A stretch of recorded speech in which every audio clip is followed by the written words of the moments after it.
Mahigit 1 milyong pisong halaga ng iligal na paputok ang nakumpiska ng pulisya sa Metro Manila. Ang gagawin sa mga paputok niyan, alamin sa ulat on the spot ni June Veneracion. June?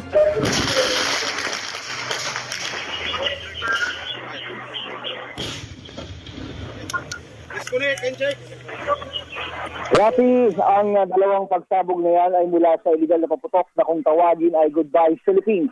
Kabilang yan sa 1.4 million pesos na halaga ng paputok at pailaw na nakumpiska ng iba't ibang unit mula sa NCR Police Office. Pinagsisira rin ng mga boga. Ginawa ang pagsira para hindi na makamaminsala ang mga illegal na paputok, sabi ni NCR Police Chief Major General Anthony Aberin. Karamihan sa mga nakumpiska ay susunugin sa January 7 sa mas ligtas sa lugar malayo sa mga komunidad sa labas ng Metro Manila. Sabi ng mga explosives ordnance disposal expert ng PNP, dapat maingat sa pagsira sa mga paputok. Hindi dapat ito basain dahil o mas lalakas pa raw ang paputok kapag natuyo.